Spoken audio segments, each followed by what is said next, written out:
Good morning, ladies and gentlemen, and welcome to the Save SA Wine live stream. It's the 27th of October, and yes, we've got some news here in our live stream about what's happening in the South African COVID situation, which might impact our wine industry. There are talks about stricter regulations again and a clampdown on alcohol sales. We have no idea what is going to happen, and we don't believe that we'll go back to a complete ban on alcohol sales. But honestly, we really don't know. I think the best thing that we can do is create more awareness, get more people in our group. So please join our movement where we are fighting to save the South African wine industry. Come to facebook.com/groups/Save SA Wine. And please get all your family and friends involved. Ask them to join our group. We need to raise awareness. We need to do this anyway to save our wine industry. We've already lost, according to latest figures, more than 21,000 jobs. There's 300,000 jobs at risk in the wine industry. We are losing billions in tourism revenue. We are very likely not going to get any or very little international tourists to Cape Town and to the Winelands. So it's imperative that we keep supporting the South African winelands. But before I continue, I want to play you a little clip from SABC and E News to give you some background on what's happening in the industry and why it's imperative for us to keep the pressure going, to keep lobbying and to keep raising awareness for the cause. The rise in COVID-19 cases is alarming. Public gathering places are set to contribute to the majority of infections. The number of deaths countrywide stands at over 18,000. Free State is not out of the woods yet. The province has more than 55,000 confirmed cases, with more than 1,475 reported deaths. The new hotspots are public gatherings and places of entertainment. In the clubs, there's no corona. The only corona we get is from out there. There's no corona in the clubs, so Ramaphosa must just relax. Yeah, bona. Going to level 5 would be best because the numbers of coronavirus are increasing rapidly. We should comply to the rules, put our mask on, even though I don't have my mask on right now. But then, yeah, we should put our mask on, sanitize, keep the social distancing as possible. Yeah, but then level 5 is not a solution. It's not a solution. The Mangaung Metro Municipality says there's an increase in non-compliance to health and safety protocols in the city.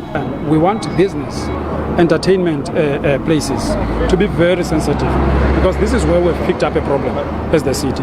So we are making an appeal to members of the community, to business community, to please adhere to protocols. Health department says there is a need for serious behavioral change. We have to prevent the second wave of COVID-19 because, as you can see, people have dropped their guards. People are not using their mask as with integrity. Though the country is on alert level 1, it is still in the hands of ordinary citizens to adhere to COVID-19 regulations so that the looming second wave of the pandemic is avoided. Aphumelele Mdlalane, SABC News, Bloemfontein. KwaZulu-Natal government says the recent spike in COVID-19 cases may lead to a much harder lockdown. Premier Sihle Zikalala says reckless behavior by some in public spaces is a cause for concern.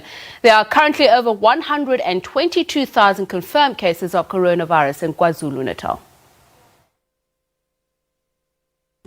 The KwaZulu-Natal government says the reckless behavior of some people is threatening to derail the good work done by government to reduce the spread of the pandemic. We can now safely say that we are definitely going back into a hard lockdown if there is no urgent and drastic change in behavior. A stern warning as COVID-19 infections continue to rise. In the past 2 weeks, new infections have risen by nearly 28%. Umgungundlovu district has recorded the most number of new infections. Government says it is worried by the behavior of some businesses. As the festive season is around the corner, our hotels are going to be utilized. People are going to be visiting our entertainment areas and so forth. So we have a responsibility to engage the owners of those spaces. Meanwhile, government says it will pay special focus on liquor outlets that continue to disregard lockdown regulations. Simpiwe Makanya, SABC News, Durban. And we continue our focus on COVID-19. SABC News anchor Leanne Manas joins us now to give us an in on whether President Cyril Ramaphosa will address the nation soon. Leanne, a very good evening to you. So last night you hosted the Adopt a School Foundation dinner and the President was there. So just give us the lowdown. Yeah, Peter, a very, very good evening to you. And you're 100% right. It was actually, I think, the very first public appearance that the president has done in terms of actually going to a function. So you can just imagine all the safety and PPE protocols that were put in place there. So everybody wearing a mask, everybody hiding behind face guards and shields and trying their best to obviously protect the president and everybody else that had gathered there. And this, of course, as you mentioned, was all about Adopt a School. Now, the president happens to be the chairperson of the Adopt a School Foundation. He has been for a number of years. And obviously, with the tough times that we've been facing in this COVID time, their funding has come down dramatically. So this was a dinner that the foundation organized in order to celebrate those that have continued to support and for those new people that were coming on board and hopefully were going to be funded. But it was at this particular dinner that the president stated that he is going to address the nation this week. So I was standing sort of on the side listening as the president was saying that he is very concerned about the rising numbers. We're seeing whether it be in excess of 2,000 or just below 2,000 per day. And it's very worrying to see these numbers growing like this. So he did say that, and he referred to it as a family meeting, as all of us do, and did say that he certainly is now long overdue to address the nation, and it will be coming up this week. So that is what he said. Let me just jump in there and say, so as you say, a family meeting can go either way. So did you get a sense, he obviously is concerned, but is it going to be one of those grave family meetings where we'll be hearing the words with immediate effect? I didn't get that sense, to be honest with you. He was very relaxed last night. It was actually good to see him in this kind of relaxed state, but he did say that he needs to warn South Africans. So at this point, I think, and again, you know, you never know what's really going on in the president's mind, because he is one of those individuals that tends to hide what's going on very, very well. But what he did say, and these were in his words, saying he feels he needs to warn South Africans because the numbers are climbing and we need a warning. We are not at this point, he said, going to be sort of punished almost or scolded or made to stay home or maybe move up a level. He didn't say move up a level, but he did say that he wants to warn South Africans, not necessarily take drastic action. So that's what I read into it. It was kind of like to wake South Africans up and say, I'm seeing you're misbehaving. I'm seeing that a lot of people are not abiding by what we've enforced and what we've said, and you need to watch out. Otherwise, that second wave will be sooner than we imagine. So that good fatherly counsel in the offing probably. I want to pick on your brain about your own personal experience, and what are you seeing when you go out there, wherever you go? Are people observing the public health safety protocols? Because where I go, it just seems as if people have forgotten that we are still under lockdown. So, Peter, I agree with you 100%. I mean, we're seeing that people are living life like it was before COVID was around. And it is a great worry. It's a worry for everybody that is under the circumstances where they are infected or they've lost loved ones to this, or we're seeing these numbers going up. I mean, at the moment, our health minister has got it. So that is also something that the president did allude to by saying that the health minister is raising the alarm. So it is there. It is right up at the top being discussed. And we need to abide by what is put in place for us, whether it comes to masks, whether it comes to social distancing. Exactly what you've said, I've experienced. I mean, whether you go out, whether it be past restaurants or even last night I was driving. In fact, I had to remind the President that we have a curfew. Enjoying himself so much, I had to say to him, Mr. President, I would love to ask you more questions, but I think we got to get home because there is a curfew at midnight. This was at 11:15. But going home, there were so many people, so many roadblocks, everybody out on a blast. It's very, very worrying to see South Africans just going back into their habits that may very much so bring the country back into a lockdown. And that's something that I think none of us want to see, and especially not the President, because he spoke about the economic situation that we as a country are in. I asked him if he has any regrets pushing up to level 5 for so long. He said there were a few regrets, and those were some of the ridiculous laws that were put in place.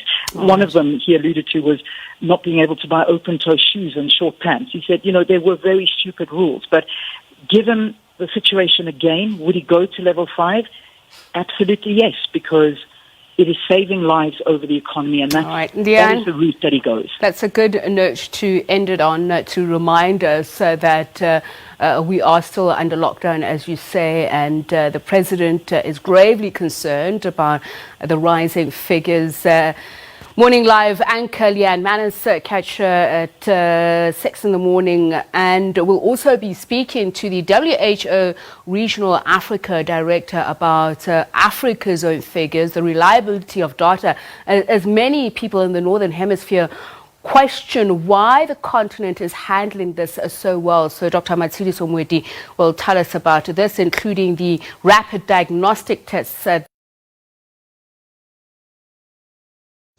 KwaZulu-Natal Premier Sihle Zikalala says there could be another hard lockdown if reckless behavior continues. He's slammed the carefree attitude of some people in the province, with many not bothering to wear masks and attending large gatherings. COVID-19 infections are picking up steadily, with scientists concerned over a resurgence and second wave of infections. Looking at the statistics around us, we can now safely say that we are definitely going back into a hard lockdown if and drastic change in behavior. Behavioral change is important. Let's make this clear. A second wave of COVID-19 will be stronger and deadly, not only in terms of taking human lives. It could deal our economy a major blow. It is something that all of us as right-thinking citizens should be doing, is to avoid this. We should put all means and practices to avoid the second wave. In this regard, we call upon the business community, particularly those who are in the food and hospitality sector and other sectors, to ensure that there is strict adherence to alert level 1 lockdown regulations. There is no use in chasing profit today only to be shut down by a hard lockdown tomorrow. Zikalala is warning alcohol sellers to toe the line and obey the law. He says some outlets are breaking the rules by trading during weekends. Inspectors will be deployed to make sure the rules are adhered to. Reckless trading in alcohol, therefore, has the potential to derail all the progress that we've made in preparing our healthcare system for a potential onslaught of COVID-19. Therefore, failure to adhere to the restriction in an effort is an affront to the state and, in fact, undermine all progress that we've made. We cannot tolerate that, and therefore our inspectors will be going out in full force to enforce the law in order to ensure compliance. In fact, we want to warn those posting pictures of themselves without wearing masks in liquor outlets. They are going to face the music, themselves and the owners of those establishments. Zikalala added that some pupils will write 3-in-1 tests to make up for the missed exams earlier this year. School was heavily disrupted because of the months-long COVID-19 lockdown. So that is a stern warning from our government about what's happening in our country and how we could possibly enter a new lockdown. Like we said, all we can do from our side is to keep on raising awareness about the plight of the South African wine industry. So please join our group, facebook.com/groups/Save SA Wine. But let's start our week with some breakfast ideas. Haskell Vineyards are giving away not giving away, they're having breakfast at the vineyards for 85 Rand from Wednesday to Sunday, which is actually a giveaway price for a breakfast in the Winelands. From 10 to 2 o'clock. You can contact them at info@haskellvineyards.com or call them at 021-881-3895 and book yourself a table with a view and why not go have a fantastic breakfast in the Winelands. We want everybody to actually enjoy our Winelands, so make sure you if you can, go to the Winelands, get in your car and drive to the Winelands, go have breakfast, go have lunch, buy South African wines if you're not in the Winelands, and open a bottle of South African wine with your dinner or your lunch. And please support our wineries wherever you can. If you haven't booked your holiday yet, why not book a holiday in our fantastic Cape Winelands for December holidays. Cape Town will be sitting with open arms to welcome tourists this year. Then we are announcing a brand new project. It's called the #SafeSAWine plus Robinson Sinclair Mural Project.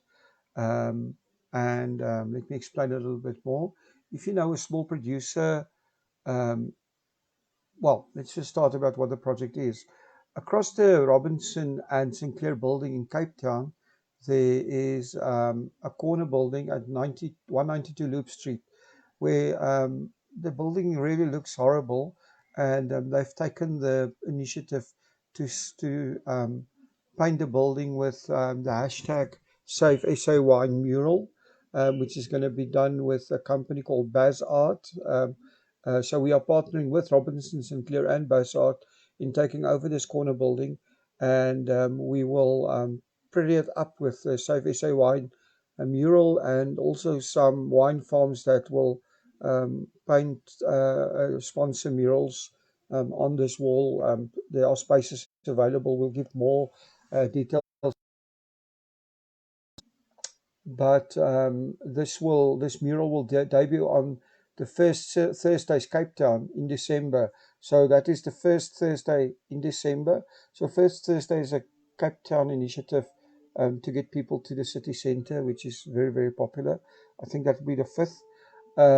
But if you know a small producer looking to hold a trade industry day in Cape Town, over the next month we'll be holding tastings and trade days at the Athletics and Social Club. There will be lots of social media coverage, so you can learn more about the stories behind some of South Africa's best wine producers. Please direct message us for more details.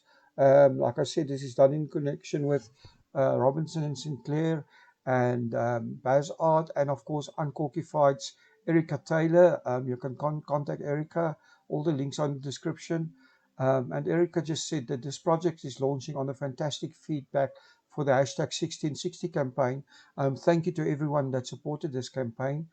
We've reached over 300,000 people every single month, and that created a much needed buzz around the South African wine industry. And a big, big thank you to Erica Taylor of Uncorkified. Message Erica if you're interested in a mural campaign, or message any of us. We will be happy to talk to you and get you involved if you are interested. Then our featured podcast of the day is with Kelly Zettler. The Zettler